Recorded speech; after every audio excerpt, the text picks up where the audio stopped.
Old and busted here.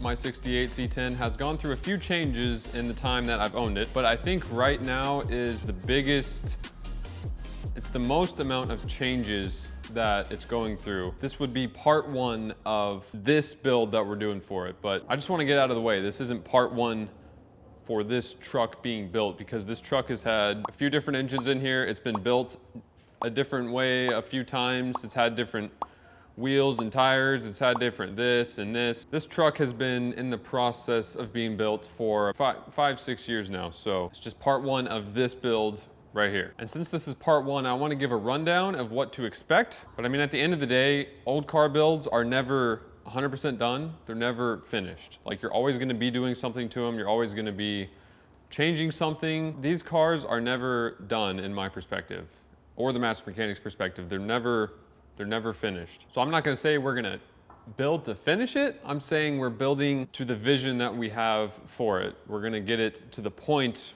where we want it, where we like it. Based off the title of the video, this is the truck that is getting that turboed LS that we did a 3-part series on.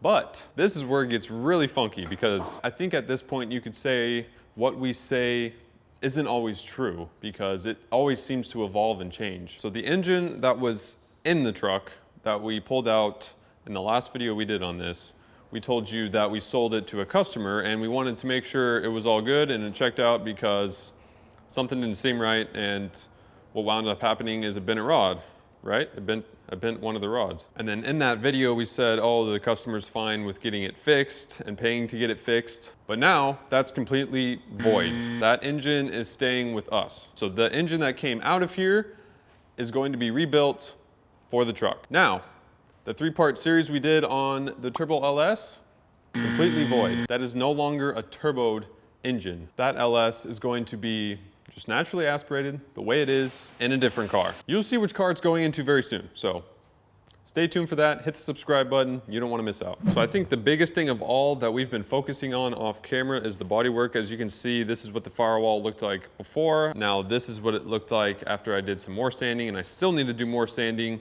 to get off this white paint and just get it more straight. We need to fix over here, like the master mechanic said in the previous video, because it's a little warped and just doesn't look very good. We need to pull this off so we can get behind here to sand back over here. There's still a few holes we need to fix. I think this is where the factory clutch comes through, if I'm not mistaken. I can't fully remember, but I think this was a manual truck. When we got it, there was a ginormous hole in the floor that we fixed. So I think this is where the clutch rod or something came through. And the truck's been pushed out of the shop a little bit, so it's been getting a little bit of a surface rust right here. So I mean, I just need to go over it with like 800 grit, take off all the rust. So if you guys have been following along for a long time and you saw the old videos on this truck, you remember that we patched one of the holes that were in the roof because somebody, I think, put like a CV antenna. I don't know if they went off-roading in this truck.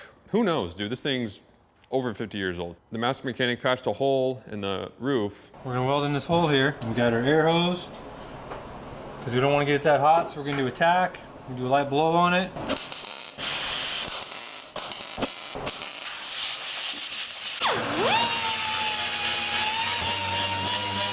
Just like that. So you fill the hole in. And now that it's patched, right here in the middle is nice and rigid, but right around it, you're not gonna be able to tell on camera very well, but it seems like somebody sat on the roof, which is very common for these cars, because, oh, the thing's made of Detroit iron. I can just beat it up, right, and it'll be fine. But it's really tin canny right here, and same with on the back right here, like right here in the middle, and kind of in some other parts over here. It's a little bit iffy. Not sure what we're gonna do to address that quite yet, but as you can see, I've just been sanding this, getting it smooth. It still has a lot of scratches on here. I need to step down my sandpaper and smooth it out, but it's definitely getting there. It's looking really good.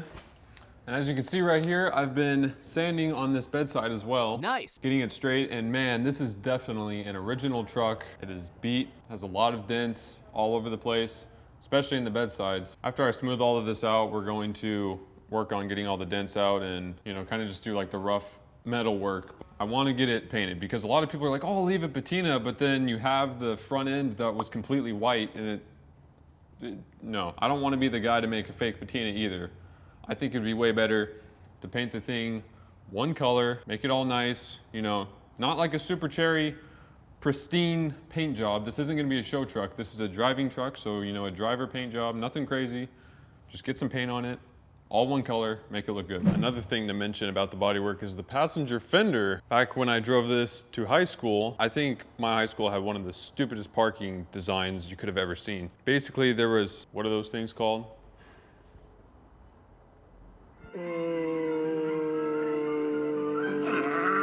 Solar panels. So because they didn't want the high schoolers, you know, young whippersnappers running into the solar panels, they had all these yellow poles right next to the solar panels. So it made the parking spaces like stupid tight. So me, being brand new driving this, ran into one of those yellow poles. That was a good day. That was awesome. And because of that, we got it fixed right here on this fender. You can see there's even still the yellow pole remnants left over on the fender. That's just, that was a good one. Messed up my bumper and everything. Messed up right here. The bumper got ran into right here and we had to get a new bumper. So good times being a new driver, huh? So now the final thing I want to mention about the bodywork is this door right here. I think it's kind of a dead giveaway what color I want to paint the truck based off of this door. But the reason this door is painted along with a couple other things like the other door is painted and the driver's fender is painted black is because at first we were just thinking, okay, let's just fix most of the bodywork. We'll just rattle can it for now and put it back together. But now we're like, how about we just throw money in the air and set it on fire? Everybody else is doing it, right? Let's do it too. I'm only burning my half. So we're gonna get this thing fully, you know, like a professional paint job. We have a couple people in mind to look into to do it. We'll have more information on that in the later videos, but right now that's our plan. So this is probably a dead giveaway what color it's gonna be, but there's gonna be a little twist on the paint job that you'll see later on that I'm not gonna give away right now. So we gotta take this whole door back apart. This thing's fully assembled. We have the speakers in it and everything. You can see the wiring for the speakers right here. We have the mirror on it, all the glasses put back together in it, but it'll be worth it to take it back apart to get it professionally painted rather than just having it rattle canned like this. So enough of the bodywork. Now on to the engine, which is the most important part of any ZHP garage build. This is the engine that is out of the truck, right? It's sitting here on our mini pallet that we created, I guess you could say. Along with the crank right here, we need to put the crank back in the engine and we're gonna ship this off to, I can't remember the place we're shipping this off to get the machine work done on it. I'll mention them later, but I can't remember the name of the place. I think they're somewhere in LA.